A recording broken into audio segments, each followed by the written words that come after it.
La spécificité de ce karaté d'Okinawa par maître Kiyode Shinjo et Yoshiro Kuniyoshi, maître Kiyode Shinjo. Permettant de renforcer et d'endurcir progressivement le corps. Et pour finir, des cas seront réalisés démontrant l'efficacité de l'entraînement du Uichi-Ryu.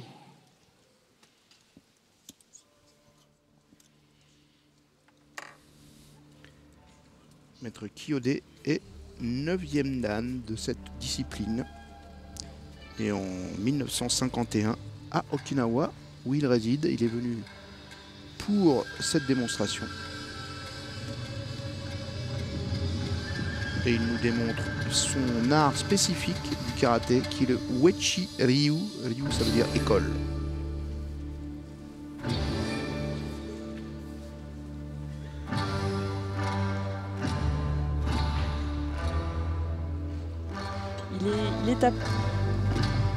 Il est appelé le Superman d'Okinawa. Absolument. Il a été l'un des très grands combattants de son île. Il y a beaucoup de combattants. Hein. Le karaté est omniprésent à Okinawa. Et il y a quelques décennies, on combattait beaucoup, sportivement ou pas. Et il était une des figures majeures, effectivement, de la discipline. Combat, maître Kiyode.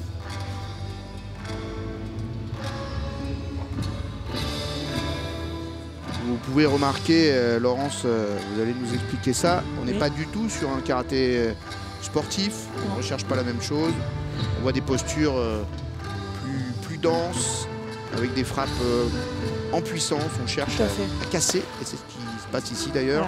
Voilà. Il a la cocaine avec son... l'avant de son poignet, à la base de sa main, il a cassé la planche. C'est extrêmement impressionnant. Oui, parce que ça a l'air d'être, je ne sais pas quoi d'ailleurs, un truc très fragile, mais c'est quand même des... Regardez, on les voit bien, les planches. Hein. Imaginez-vous à la place. Paf, il passe à travers. C'est très puissant. 2 planches avec son pouce. Je vous dirais que par rapport à la forme sportive, c'est une recherche d'efficacité, mais vraiment dans la puissance. Esprit martial, des origines, on cherche à faire tomber sur un coup. Regardez, là il frappe avec un doigt, qui pourrait d'ailleurs aller à la gorge, c'est la démonstration qui est faite. Et voilà ce que ça donnerait dans la gorge. Wow. Il est tout en puissance cet homme-là, on le sent... Effectivement, on le voit bien, le Superman que ça devait être il y a 20-30 ans. Il est 9e dan, il ne doit pas être tout jeune. 1951, c'est pas un gamin.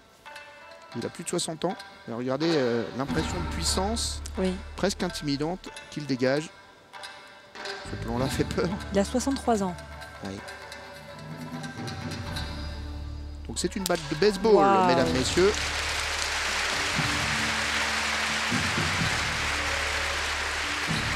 À ne pas tenter chez soi. D'ailleurs, vous n'avez pas de batte de baseball chez vous. Ce sont des années de pratique.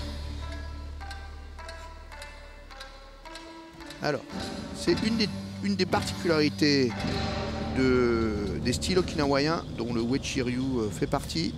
C'est la casse sur le corps. Et regardez, c'est pas facile. Il est en train de se taper sur les doigts de pied avec ce bâton récalcitrant. Qui n'est donc pas du tout décidé de casser. Sur la pointe des doigts de pied, vous pouvez imaginer l'idée.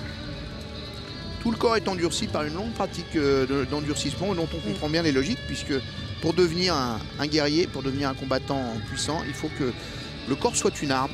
C'est l'esprit du karaté des origines. Donc le Uechi-Ryu, au départ, c'est un style très proche de la Chine, hein, puisque à Okinawa, l'influence principale est une influence chinoise.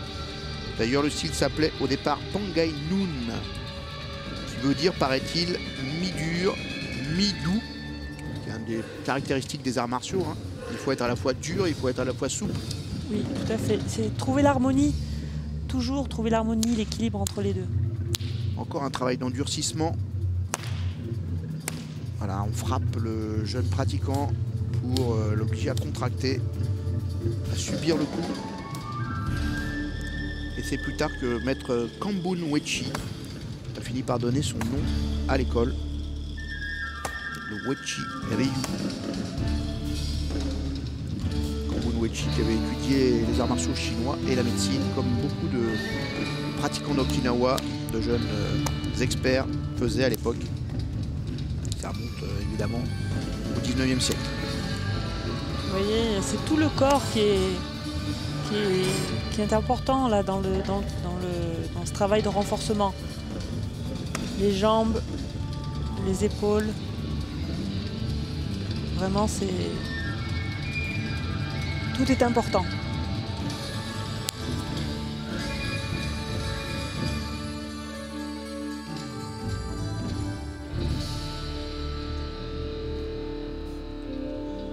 Et toujours le bout des doigts, Oui. qui sont des armes. Qui sont des armes si on les endurcit, bien sûr.